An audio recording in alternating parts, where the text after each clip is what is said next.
not a proposed action will be consistent with the LWRP.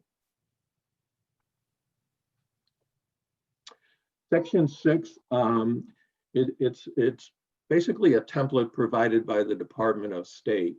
And it includes a listing of all the various state and federal agencies that are likely to be involved in some way in the implementation of the LWRP.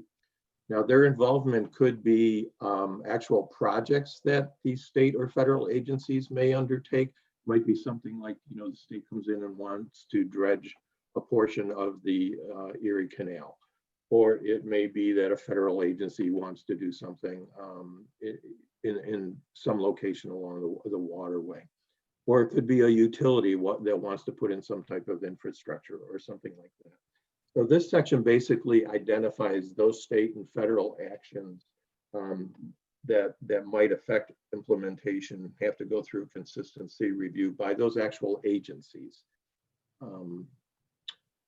Also, each of those agencies in section 6 may provide an opportunity to partner with the town for funding assistance on various projects. There might also be some involvement in terms of state or federal permits, licenses that might be required for private development. And then again, some of those agencies may actually do some type of capital improvements within the LWRP on their own property. Next. Section 7 is the final text section of the report, and it really summarizes the stakeholder commitment and consultation process that's been ongoing with the town for the past few years. And this includes the participation by the Waterfront Advisory Committee. It includes a summary of the 3-hour tours that were conducted back in 2018, as well as the public meetings that have already occurred. There will be a third public meeting, as I mentioned, later in the process for the public to review and comment on the draft LWRP. The section also outlines all of the consultation that has occurred with the various state, regional, federal agencies, including Erie County and other interested groups. And yet to come, there will be additional opportunities for draft review by the community and stakeholder groups like the Conservation Advisory Council, and then the various types of other committees and boards that have a stake in the process. And the outreach process will be completely documented within an appendix to the report. Any questions so far in what we've talked about before we jump on some of the tasks that remain?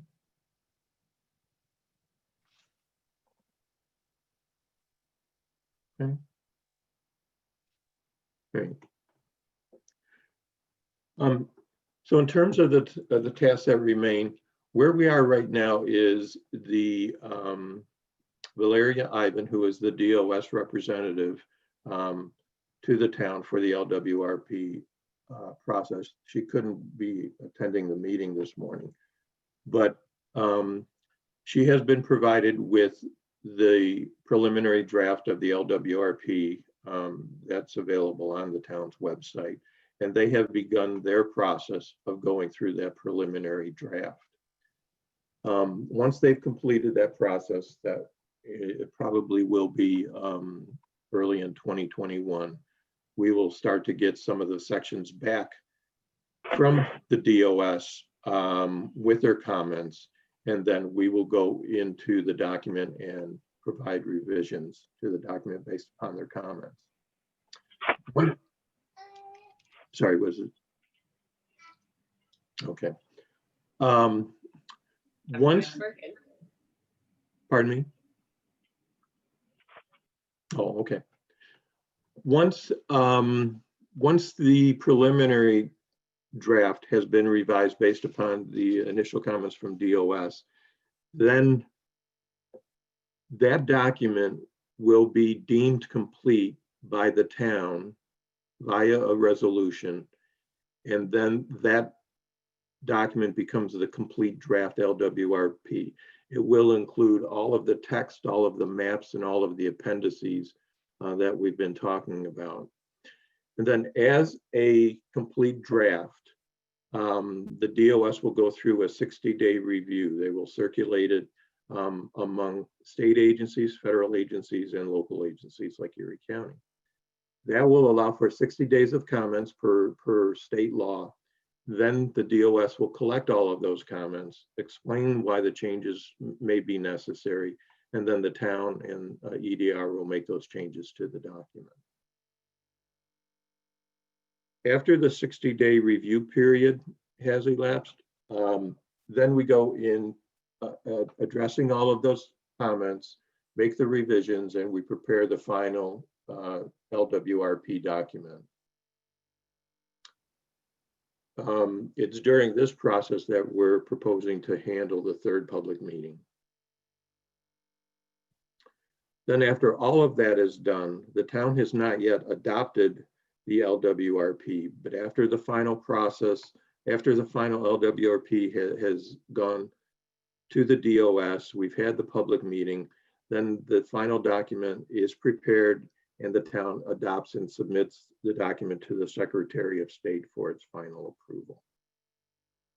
Okay. So what happens after approval of the LWRP? This goes back to the terms that I've been using this morning, the consistency review and the revitalization projects.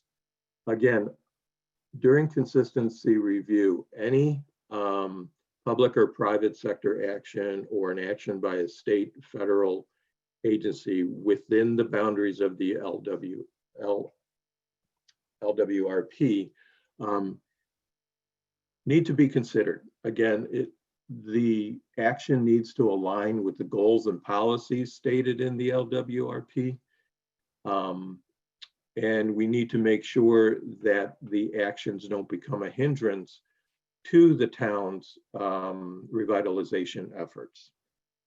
Now, as part of the process, the town will adopt their own consistency review law that will be appended to the LWRP document, as well as a waterfront assessment form.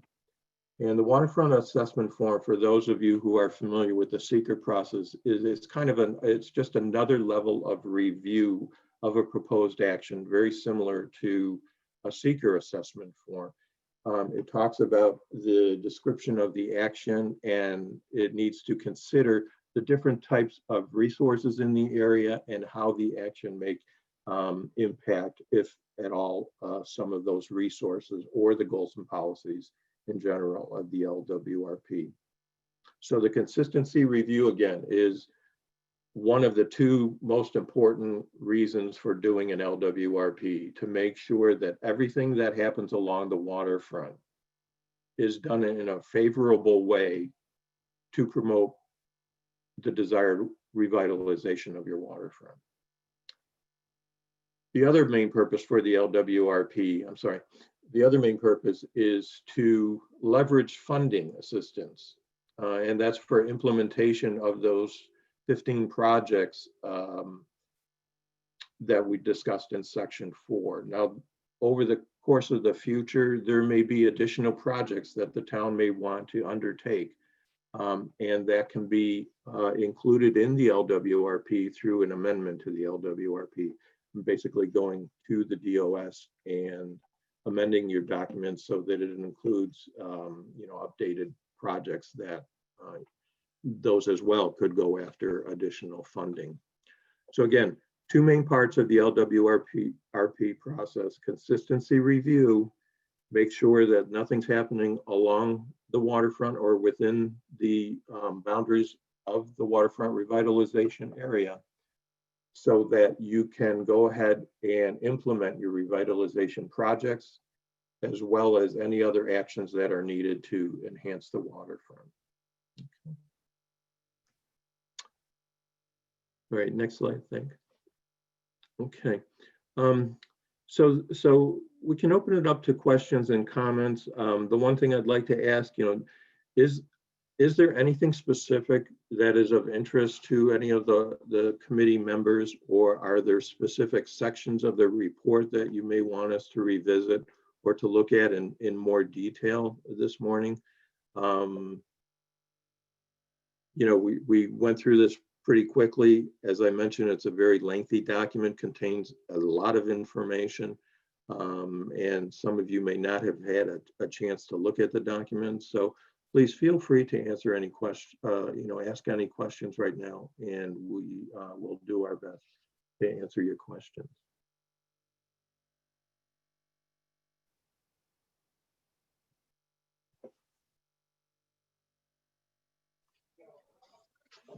So I guess in order to speak, people are going to have to unmute yourselves and then chime in.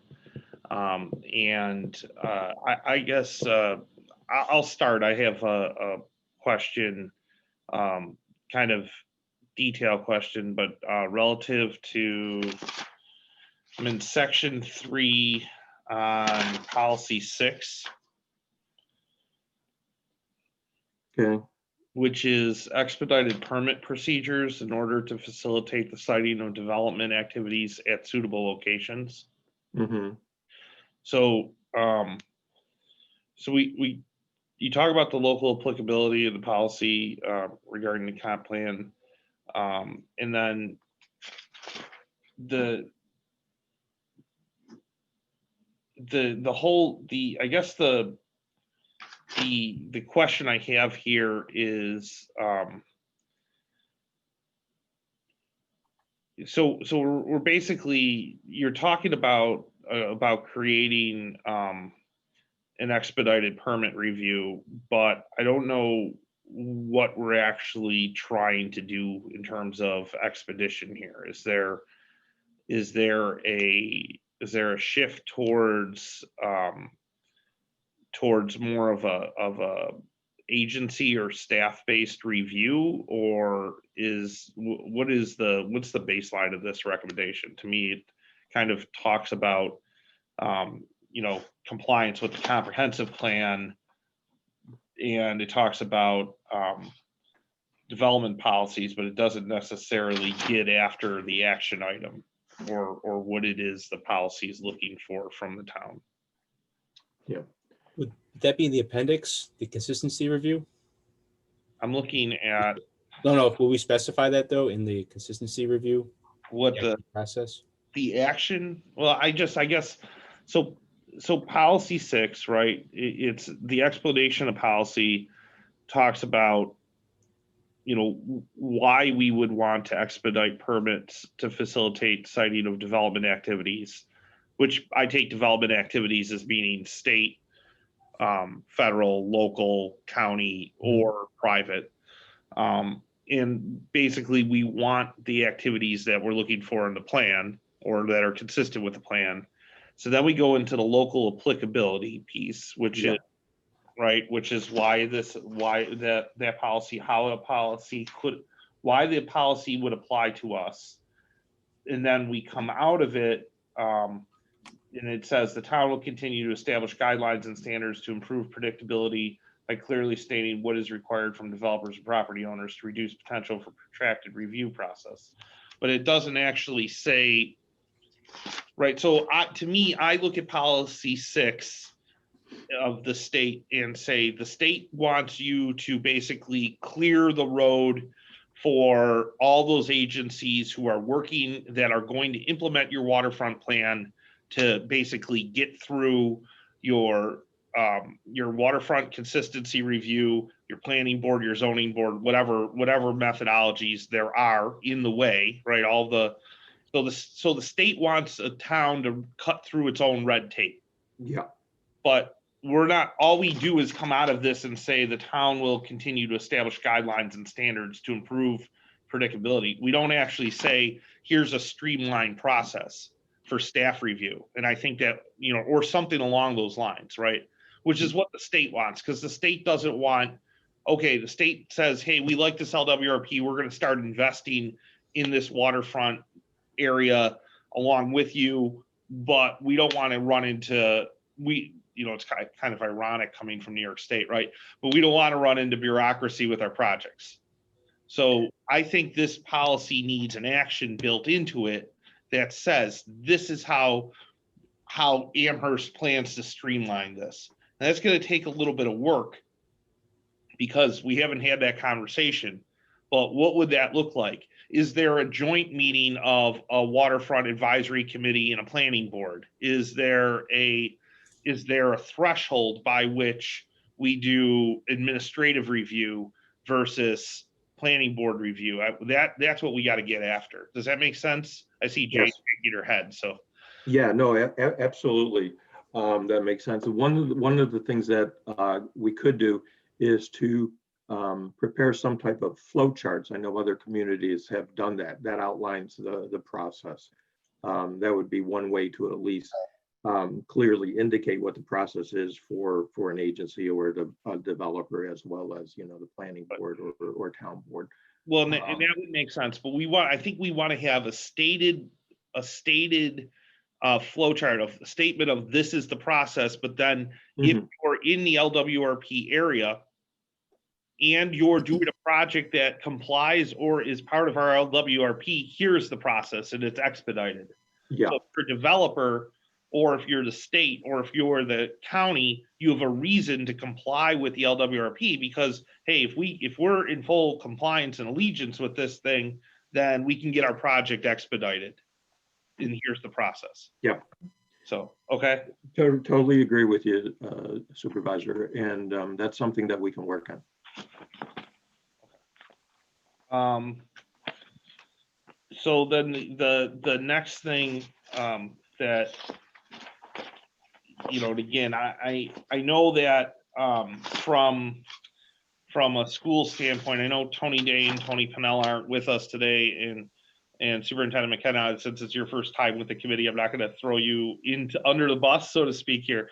But the one thing that I think is lacking a little bit here that I've seen in other LWRPs that we may want to think about, or at least if EDR has the time, just have a conversation with the school districts separately away from this committee, would be some thought as to, when we look at the projects, a little bit of overlay or a little bit of content that talks about how the school districts might engage the project. Is there an opportunity for outdoor learning is there a sense that, hey, our elementary school or our middle school kids might benefit from this project? If there is, I'd like to see those nested in there.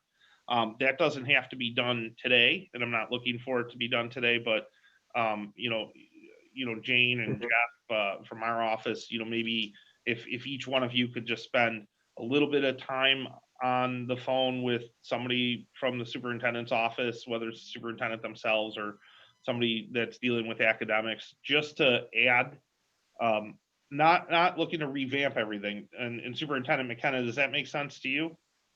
Yeah, definitely. And I know absolutely love to have some conversations. I mean, this seems incredibly interesting to me, and I can see potential here. So I would definitely like to learn more and have more conversations to see how the school district, can work with you and how we can create some spaces for learning. I'm certainly open to it. So yeah, future conversations is something that I'm open to and would like to have.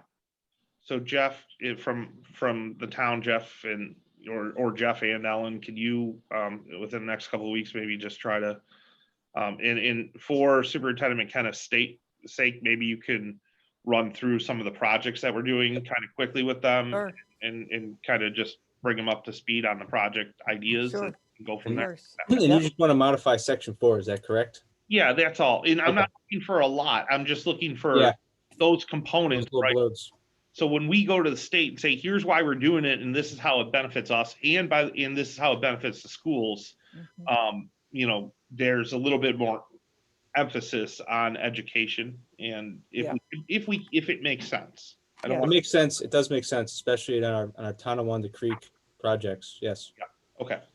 Beautiful. No, I'm certainly open to it. And, I got to leave in about 10, 12 minutes here. I got another meeting at 11, but I look forward to the calls and I look forward to learning about the project, how we can work together.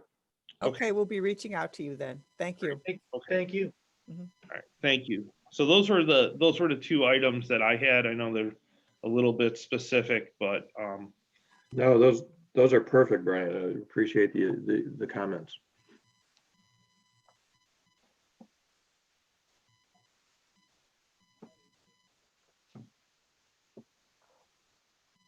Anybody else?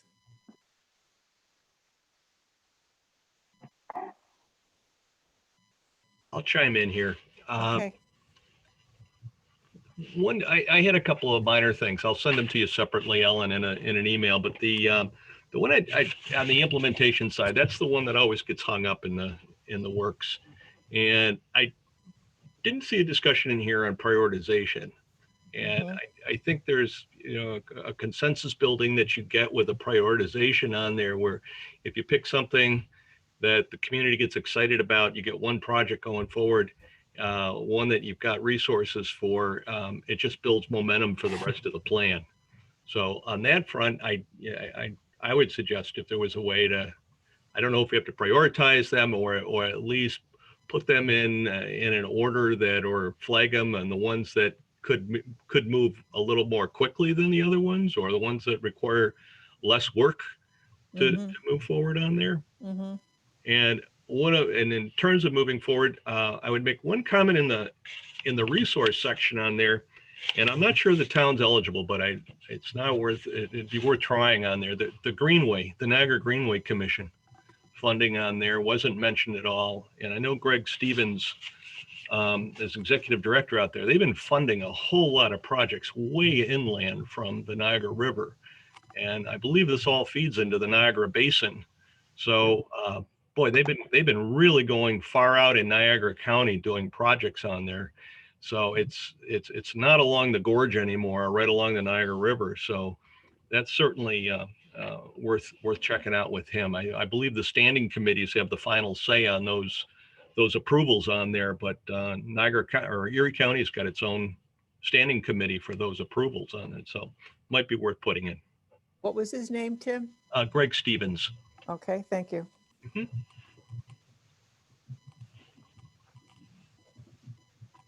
We can Pat, certainly reach out, yeah. yeah, in the past, I've been told we don't qualify. All of Niagara County qualified because it's the host community for the power project, Ah, but we could certainly ask. okay.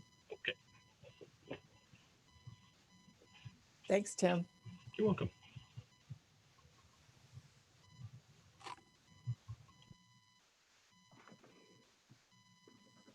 Who's next?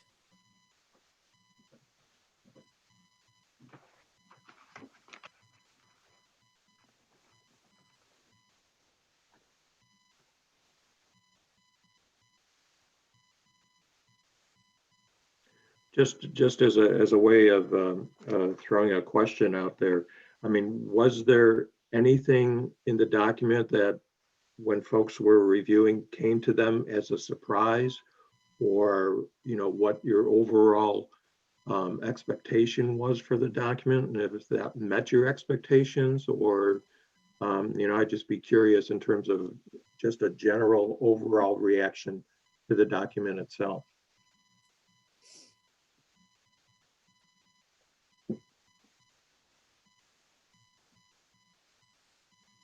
Nate Hartwich here, Morningside Homeowner Association. I did read through it. It's kind of exactly what I was looking for, kind of laying out everything. And obviously, it is extremely lengthy. But being that it's we're going through this process, it's kind of explaining everything just extremely in detail, which is good. So I mean, I didn't see anything that was stuck out as being an issue. My end here, at least. So relay that information. But yeah, it seemed pretty informative and kind of put in the direction that we were going in the first place. So Great. Yeah. Okay, thank you. Thank you. no problem.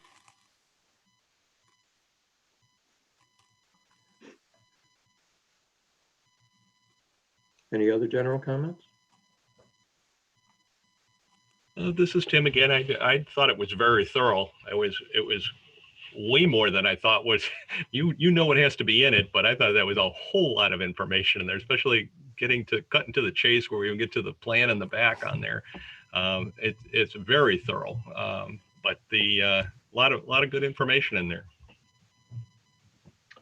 Yeah, I think, a lot of that goes back to the consistency review, and instead of forcing, this goes back to the idea of the expedited process as well.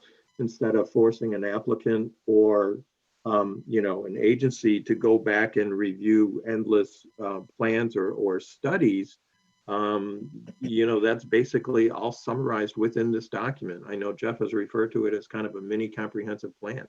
And in many ways, it is. It's very comprehensive in terms of what's within the waterfront revitalization area.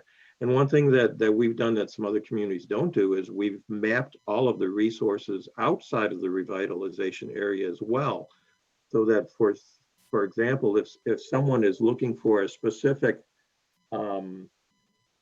resource, they can locate it and see whether or not it's within the our waterfront revitalization area.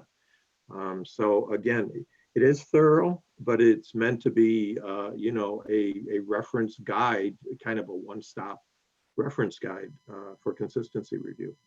So I appreciate the comments.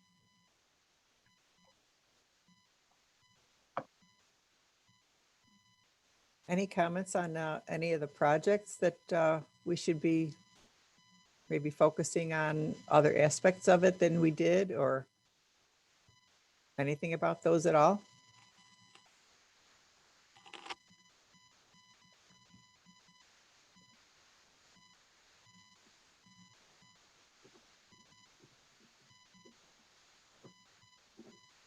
The thing that, we're gonna, while everything's kind of getting wrapped up and we have a couple of those hoops to kind of jump through, that we want to, take some time with the schools and maybe work out a little bit of sort of flow charts and stuff.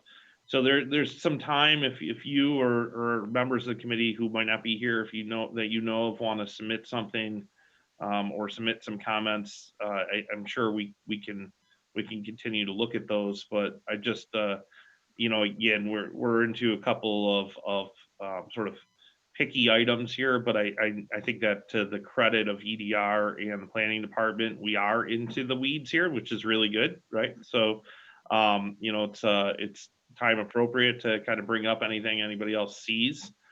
So if you think of something over the next week or week and a half, please bring it to the planning department's attention. And otherwise, we're going to continue to work towards this, and we'll look forward to seeing sort of the next round of small revisions and be heading towards some kind of town adoption and public hearings soon. So.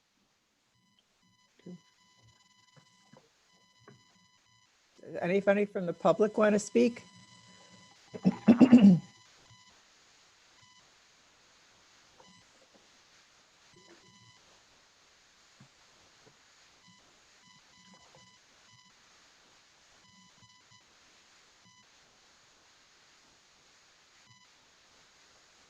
I don't know if there's anything else EDR wanted to say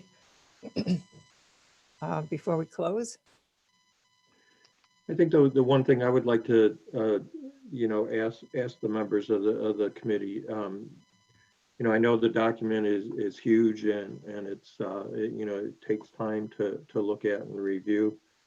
But just as the supervisor had mentioned, the specific policy in section 3, I would really encourage the committee members to look at those policy statements, because again, that is an important part of the entire process.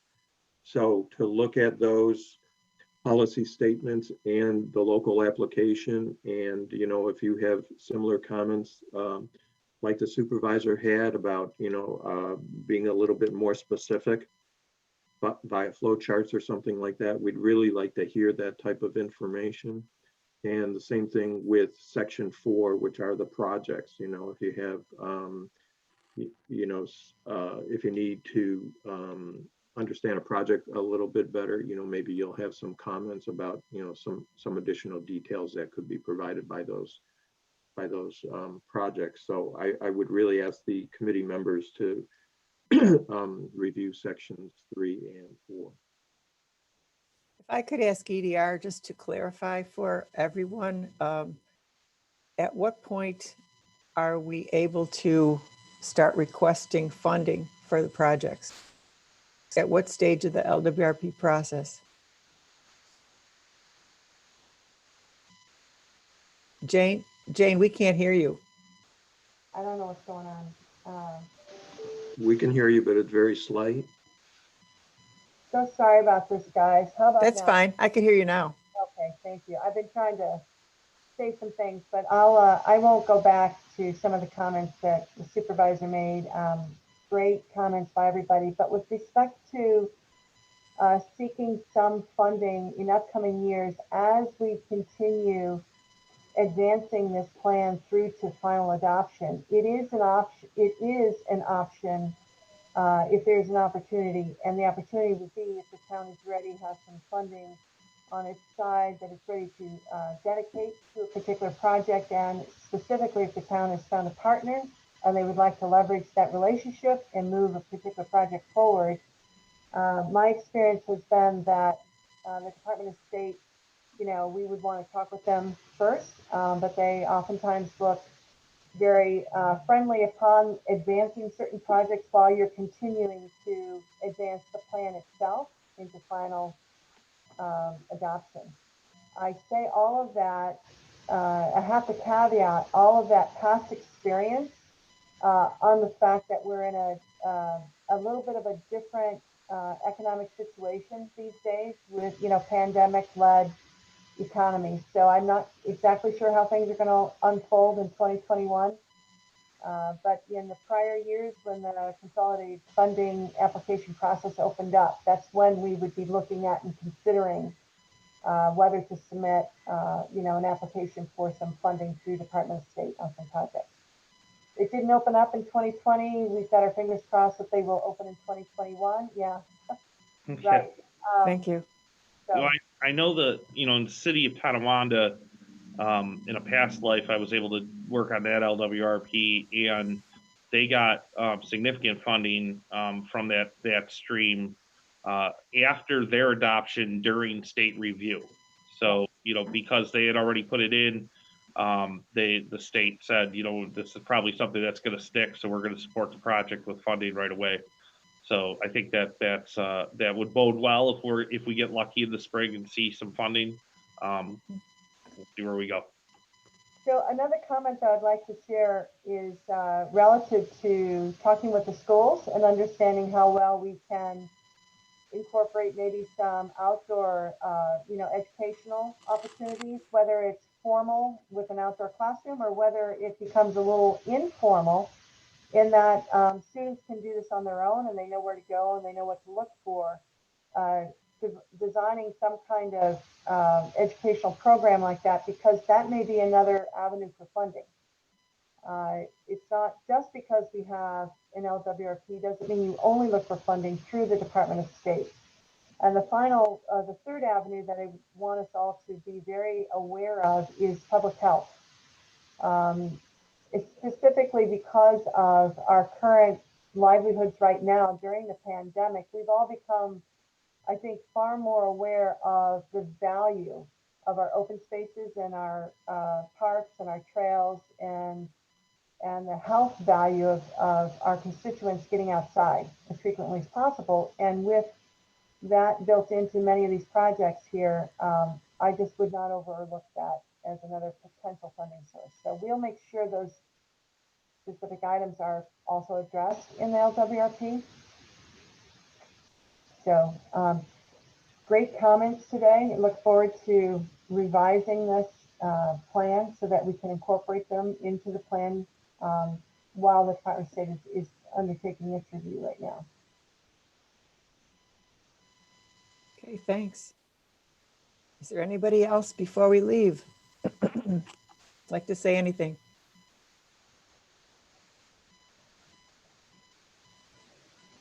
If not, thanks everybody for coming on this morning. If you think of questions later or comments, you could certainly call Planning Department 631-7051 or send comments in writing. Can always do that. So we will be scheduling a public meeting sometime in early 2021. We don't have a date yet, but we will be letting everyone know. Also, if anybody does need a hard copy of the document, let me know that. I know that not everybody's comfortable looking at a screen, but we can certainly make those available too. So I guess with that, we could sign off. Thanks again, everybody. Ellen, Thank you. goodbye. Bye-bye. Thank you. Thank you, everyone.